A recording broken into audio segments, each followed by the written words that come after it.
नमस्कार दोस्तों, मैं किसले शर्मा इंडियन थिंग्स पर। दोस्तों, आपने कभी सोचा है कि एक आतंकवादी और एक नरसंहारकर्ता में क्या फ़र्क है? एक आतंकवाद की घटना और नरसंहार में यानी कि टेररिज्म की घटना और जेनोसाइड में क्या फ़र्क है? मेरे ख्याल से इन दोनों चीज़ों को अलग अलग लिया जाना चाहिए और अक्सर लोग इनको मिक्स कर देते हैं, जिससे बहुत सी प्रॉब्लम्स क्रिएट होती हैं, जिसके बारे में मैं आगे आपको बताऊंगा। दरअसल मेरे मेरे मुताबिक टेररिज्म का उद्देश्य क्या होता है? जो टेररिस्ट होता है, आतंकवादी होता है, उसका उद्देश्य क्या होता है? उसका उद्देश्य शायद सीधा साधा ये होता है कि वो कुछ ऐसी घटना करे, कुछ ऐसा कृत्य करे, कोई ऐसा कारनामा करे और इस तरीके से करे कि जो उसकी टारगेट ऑडियंस है उस तक उसका मैसेज पहुंच जाए और वो पूरी टारगेट ऑडियंस टेरराइज हो जाए, आतंकित हो जाए, भय उनमें व्याप्त हो जाए। ये उसका उद्देश्य होता है। उसके उलट जो नरसंहार करता होता है, जो नरसंहार को चलाने वाला होता है, शुरुआत करने वाला होता है और आगे बढ़ाने वाला होता है, वो उसका उद्देश्य क्या होता है? उसका उद्देश्य सीधा सा होता है। जो उसकी टारगेट है वो उसको समूल नाश कर देना चाहता है, वो उसको जड़ से खत्म कर देना चाहता है। जेनोसाइड का अर्थ ये होता है कि आपके सामने आप किसी ग्रुप से घृणा करते हैं तो आप उसे नेस्तनाबूद कर देना चाहते हैं। आप कोई भय वगैरह का इसमें कोई चक्कर नहीं है। तो अक्सर इन दोनों चीज़ों को, जैसे मैंने कहा, कि कंफ्यूज कर देते हैं लोग और उस वजह से जो करेक्टिव एक्शंस लेने हैं या जो रिएक्शंस लेने हैं उसमें भी फर्क करते हैं, जिसकी वजह से क्या होता है कि कई बार जो करेक्टिव एक्शन गलत लिए जाने की वजह से उल्टे आतंकवादी को बढ़ावा मिल जाता है। अब हम अगर बात करें आज के दौर के हिंदुस्तान की, तो सबको पता है टेक्नोलॉजी का युग है, मोबाइल कैमरा हाथ में है, सीसीटीवीज बहुत जगह हैं, तो वीडियो क्लिप्स किसी भी घटना की बड़े आसानी से बन जाती है, बनाई जाती है। और हम देख रहे हैं कि कमोबेश लगातार ऐसी घटनाएं पिछले कई सालों से होती आ रही हैं जो कि मोबाइल पर या कैमरे पर या सीसीटीवी पर रिकॉर्ड हुई हैं। और सीसीटीवी तो बहुत कम, दरअसल मोबाइल कैमरे पर इसे रिकॉर्ड किया गया है। कई बार तो जो आतंकवादी ग्रुप है, जो आतंकवादी जो कृत्य कर रहे हैं, वो खुद इस चीज़ को, इस कृत्य को मोबाइल फ़ोन पर रिकॉर्ड करते हैं और उसके बाद सोशल मीडिया में या मीडिया में उसे छोड़ देते हैं। क्या होता है उनका मकसद? यदि एक व्यक्ति, एक अफराजुल नाम के मजदूर को, जो बंगाल का है, उसे राजस्थान में, जहाँ तक मुझे याद आता है राजसमंद ज़िले में, वो उसे कत्ल करता है कैमरे के ऊपर और कत्ल करने के बाद उसे कैमरे पर जलाता है। क्या उद्देश्य था उसका? यदि लगातार जो ये इस तरह की आतंकी घटनाएं होती हैं, अमुक ग्रुप को पीट रहा है, गालियां दे रहा है, खून खराबा कर रहा है, तरह तरह के नारे लगवा रहा है, उकसा रहा है, तरह तरह से अपमानित कर रहा है और उसको वीडियो क्लिप पर रिकॉर्ड किया जा रहा है। क्या मकसद हो सकता है? क्या मकसद हो सकता है कि एक ग्रुप तरह तरह के झंडे, तरह तरह के निशान, तरह तरह के चिन्ह पहनकर भीड़ में अपने आप को रिकॉर्ड करवा रहा है, जोर जोर से नारे लगाते हुए, आतंकित करने वाले नारे लगाते हुए, बाजारों में घुस रहा है, अपनी मनमर्जी कर रहा है, गैर कानूनी कृत्य को धड़ल्ले से मोबाइल फोन के ऊपर कर रहा है? क्या कारण है? ये ग्रुप ऐसा क्यों करता है? क्या ये ग्रुप नरसंहार करता है या फिर आतंकवादी है? आपको क्या लगता है? आपको याद होगा कि कुछ वर्षों पहले, मेरे ख्याल से 2016 में, लातेहार जिले में 2 नौजवानों की हत्या कर दी गई थी झारखंड में। वो कैटल ट्रेडिंग में इन्वॉल्व थे। वो अपने जो पशु है वो बेचने के लिए पास के मशहूर पशु मेले में जा रहे थे और उनको रोक लिया गया और उनको भीड़ ने मार डाला। भीड़ ने मार ही नहीं डाला, मार कर उन्हें पेड़ से टांग दिया। पेड़ से टांगा कब जाता है? पेड़ से टांगा जाता है या कहीं लाश को टांगा जाता है जब आतंकवादी, हत्यारा एक संदेश देना चाहता है। और ये काम बखूबी किया उन्होंने। उसके बाद क्या हुआ? उसके बाद जो हत्यारे थे उनकी क्लिप्स जगह जगह घूमी, उनका नाम, उनके फोटोग्राफ हर जगह घूमे। उन्होंने खुद आगे आकर क्लेम किया कि उन्होंने ये किया था। समाज में उनकी इज्जत बढ़ गई। क्लिप्स जहां जहां फैले वहां वहां संदेश के साथ में फैले कि देखो इन्होंने बदला लिया, देखो इन्होंने फला संस्कृति की रक्षा की, देखो ये हैं मजबूत लोग, ये हैं भीड़ में से खड़े होने वाले लोग, आप भी खड़े हो। ये संदेश गया, समाज का हीरो बना दिया गया, उनको फूल मालाएं अर्पित की गई, उनके जेल जाने पर उन्हें उनका बचाव किया समाज ने एक। तो न सिर्फ वो मशहूर हुए बल्कि उन्होंने अपने जैसे लोगों को ये क्लिप देखकर दिखाकर मोटिवेट किया आगे आने को, खुलकर बोलने को, उनकी भाषा शायद उनसे भी विभत्स भाषा बोलने को, कानून का उल्लंघन करने को। और सभी देख रहे हैं कि कानून का किस तरह से उल्लंघन होता रहा। ये केवल एक एग्जाम्पल दिया मैंने आपको, इसके बाद एक के बाद एक इतनी घटनाएं हो चुकी हैं कि गिन पाना मुश्किल है। हत्यारा हत्या करता है, भीड़ में वो किसी को पीटता है, वो मारता है और ऊल जुलूल आरोप लगाता है, कानून को हाथ में लेता है। उसके बाद एक अमुक पार्टी सामने आती है और उसको समाज का भगत सिंह, समाज का चंद्रशेखर आजाद बताती है, अवार्ड देती है। हत्यारा कुछ इस तरह की घटना करता है कैमरे के ऊपर, वो किसी साधारण इंसान को पकड़कर पीटता है किसी न किसी बहाने से, किसी न किसी तरह के नारे लगवाने के लिए, और उसके बाद उसे सामाजिक और राजनीतिक जो मंच हैं उस पर स्थान मिलता है, फूल मालाएं अर्पित की जाती हैं, नेतागण, लोकल नेतागण उसके बारे में बयान देते हैं, उसे गौरव बताते हैं, उसे गर्व का विषय बताते हैं। वो आदमी जो कल तक कुछ नहीं था वो मशहूर हो जाता है। क्यों होता है ऐसा? ये क्लिप्स कौन शेयर करता है? दरअसल जो आतंकी होता है, जो आतंकी ग्रुप है, उसका जो सोशल मीडिया पर फॉलोइंग है या उसकी जो ऑडियंस है, उसकी ऑडियंस तो उसी की मानसिकता की है। आज फर्ज कीजिए वो 100 है, वो कम है, उसको उससे कोई खास फर्क नहीं पड़ेगा वो अगर आपस में भी सर्कुलेट कर लें, क्योंकि उनकी मानसिकता पहले से वैसी है। लेकिन अब क्या होता है, जो ये फिनोमेना बड़े समय से चलता आ रहा है और बहुत लोग इसको गलत तरीके से ले रहे हैं, जिसका मैंने कहा कि गलत प्रभाव जा रहा है, वो क्या हो रहा है? दरअसल ये हो रहा है कि वो क्लिप पड़ रही है उन लोगों के हाथों में जो इस तरह के कृत्य की भर्त्सना करना चाहते हैं, इसका विरोध करना चाहते हैं, इन चीजों से बचाना चाहते हैं समाज को। वो विरोध करते हैं इन घटनाओं का, लेकिन वो लोग क्या करते हैं? वो लोग ये क्लिप्स डालते हैं, वो लोग इस तरह की तस्वीरें डालते हैं सोशल मीडिया पर, लिखते हैं इसके बारे में आवाज उठाते हैं। वो कहते हैं कि गलत हो रहा है, इंसानियत मर चुकी है। वो कहते हैं कि प्रशासन अपना काम नहीं कर रहा है, प्रशासन पंगु हो चुका है, सरकार भेदभाव बरत रही है। वो ये सब आरोप जरूर लगाते हैं, लेकिन वो क्लिप वो वायरल हो रहा होता है उनकी ऑडियंस में। वो ऑडियंस जो शरीफ है, वो ऑडियंस जो शांति से रहना चाहती है, वो ऑडियंस जो नफरत में यकीन नहीं रखती, वो ऑडियंस जो इनको आतंकवादियों को दिल से पसंद नहीं करती, वो ऑडियंस जब इस क्लिप को देखती है तो क्या होता है? दो चीजें होती हैं। एक चीज, वो ऑडियंस आगे इसको सर्कुलेट करती है और उनकी जो हर एक की ऑडियंस है वो भी उन्हीं की तरह है, शरीफ, लॉ अबाइडिंग पीपल। ऐसे लोग उसको आगे बढ़ाते जाते हैं और एक तरह से शांतिपूर्वक, जो शांतिप्रिय समाज है, उसमें ये टेरर क्लिप फैल जाती है। वो टेरराइज करते हैं, वो चेहरा पहचान लिया जाता है।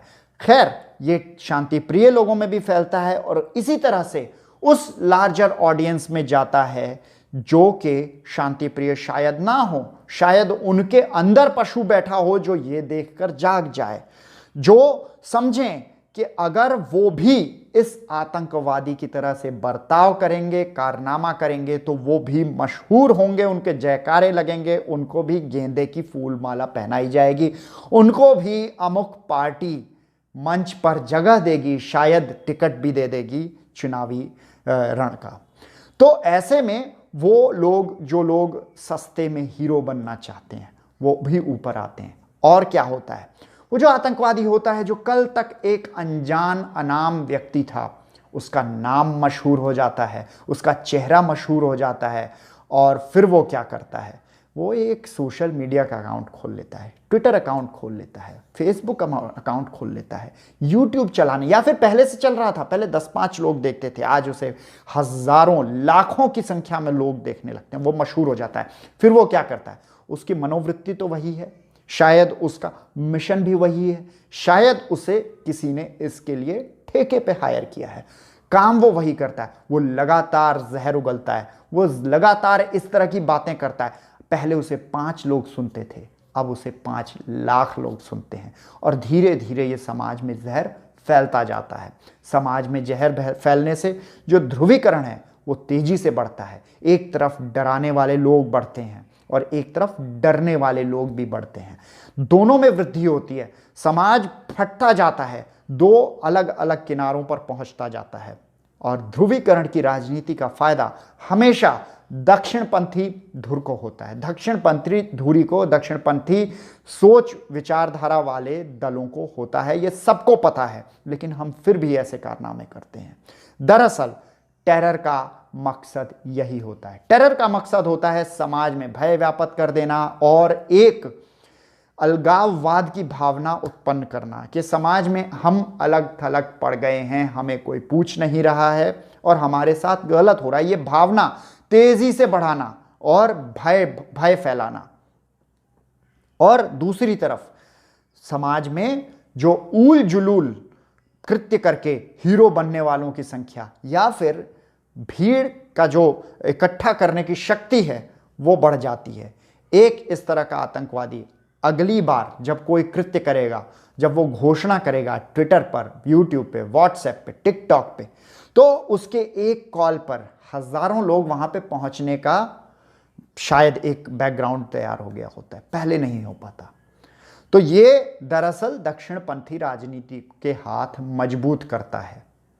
अब आप कहेंगे कि क्या आवाज उठाना बंद कर दें, क्या हम चुप बैठ जाएं इस तरह की? बिल्कुल नहीं, इस तरह की घटनाओं पे बिल्कुल चुप नहीं बैठना है, लेकिन कारगर तरीका अपनाना है। हमें उन्हें मशहूर नहीं करना है, हमें उनका नाम नहीं फैलने देना है, हमें उनके कारनामों को ग्राफिकल डिस्क्रिप्शन नहीं देना है।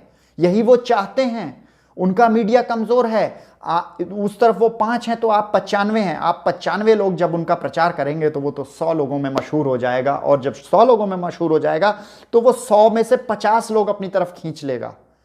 50 लोग एक तरह से उसका शिकार भी बन जाएंगे और उसकी शक्ति भी बन जाएंगे। और आप अल्टीमेटली चुनाव के वक्त आ रहे हैं, ये घटनाएं जानबूझकर अंजाम दी जाती हैं। आप देख रहे हैं अभी देश में क्या हो रहा है। अच्छा खासा कुछ दिनों से शांति चल रही थी, जैसे चुनाव नजदीक आए, सभी को पता है ध्रुवीकरण की राजनीति होगी, कुछ दल ये करते हैं, ये उनका ब्रेड एंड बटर है और वो जानबूझ के ये कर रहे हैं। हम जान रहे हैं, हम फिर भी उसको फैला रहे हैं क्योंकि हमें लगता है कि हम हक की आवाज उठा रहे हैं। आप हक की आवाज नहीं उठा रहे हैं, आप उनके जाल में फंस रहे हैं, आप उनको बढ़ावा दे रहे हैं। आप सोच रहे हैं कि इस तरह की घटनाएं, बहुत से ऐसे मीडिया कर्मी हैं जो हक की आवाज बार बार उठाने के चक्कर में इस तरह के वीडियो ताबड़तोड़ शेयर करते रहते हैं, और शायद बहुत से लोग इसलिए भी करते हैं क्योंकि उनको लगता है कि बड़ी यूनिक सी क्लिप मिल गई, इससे रिट्वीट्स ज्यादा होंगे, इससे फेसबुक पे शेयर ज्यादा होंगे, इससे हमारी टीआरपी बढ़ेगी, हम एक वोकल लिबरल के रूप में स्थापित होंगे। लेकिन दरअसल ऐसा नहीं है। आपके ये सब करने से कुछ भी पॉजिटिव हासिल नहीं हो रहा है। जरा एनालाइज करके देख लीजिए। दरअसल आपने उनके हाथों को मजबूत कर दिया है। जो कल 2 कौड़ी के लोग थे उन्हें आपने हीरो बना दिया है। आप हैं कल्प्रिट, आप और कुछ नहीं कर पाए।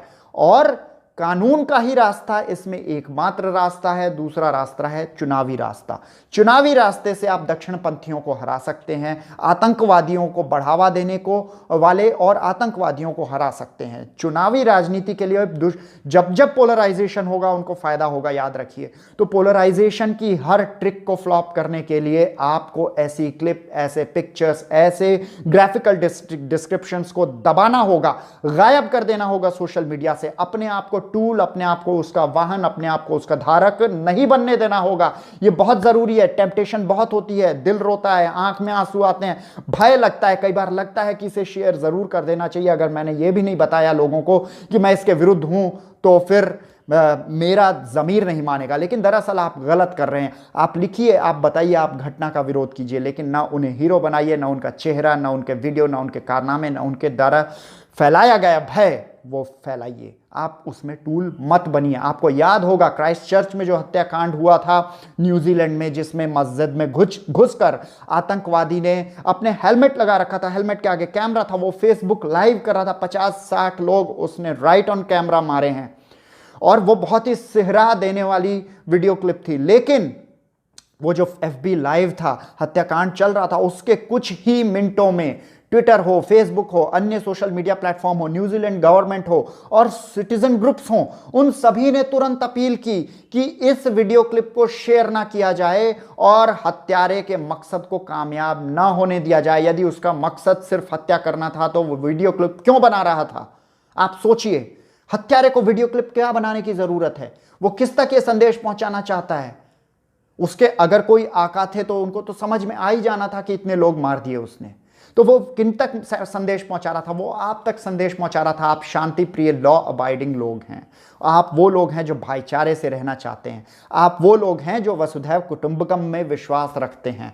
तो आपको उसका शिकार बनाया जा रहा था। लेकिन कीवी गवर्नमेंट ने बहुत शानदार काम किया, ट्विटर, फेसबुक ने बहुत शानदार काम किया। तुरंत उस क्लिप को गायब कर दिया गया। वो क्लिप इतनी बड़ी थी कि अगर हिंदुस्तान में होती तो शायद हर मोबाइल फोन और हर अकाउंट से रिट्वीट हो गई होती। लेकिन कीवी गवर्नमेंट ने उसको संभाल लिया। आज देखिए, उन्होंने अपने देश का भाईचारा और शांति बना के रखी है, आतंक से छुटकारा पा लिया है। उन्होंने उस आतंकी घटना को काट कर अलग कर दिया और उस व्यक्ति को कदापि हीरो नहीं बनने दिया।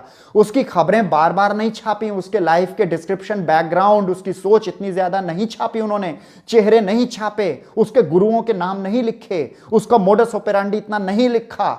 आपको कितना भी टेम्पटिंग लगे, लेकिन याद रखिए कि चुनाव आ रहे हैं। चुनाव में पोलराइजेशन सबसे बड़ा मुद्दा है। जीतने के लिए आपको पता है दक्षिणपंथी दल काम नहीं करते हैं और उसकी भरपाई इस तरह से पोलराइजेशन करते हैं। और पोलराइजेशन के लिए वो दूसरों का नहीं, वो आपका इस्तेमाल करते हैं। इसलिए आप इस ट्रिक को समझिए।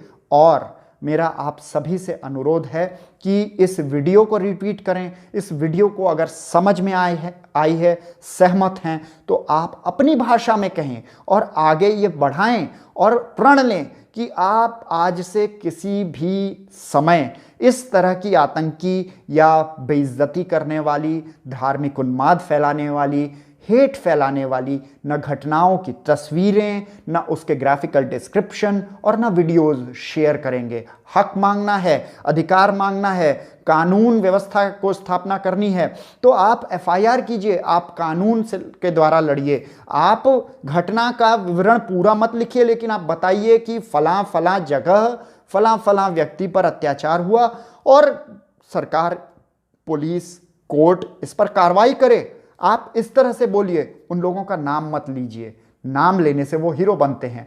हीरो आप बना रहे हैं। कौन बनाता है हीरो किसी को भी? गलत या सही व्यक्ति को मशहूर कौन बनाता है? जनता जनार्दन बनाती है। आप भी तो जनता जनार्दन है, वो आपका इस्तेमाल कर रहे हैं। आपको ये बात समझ में आनी चाहिए। कोई बात नहीं, टीआरपी चली जाएगी, कोई बात नहीं, आपके 2-4 हजार रिट्वीट या व्यूज नहीं मिलेंगे, कोई बात नहीं। आपकी लिबरल पत्रकारिता इस तरह से आगे नहीं बढ़ सकती।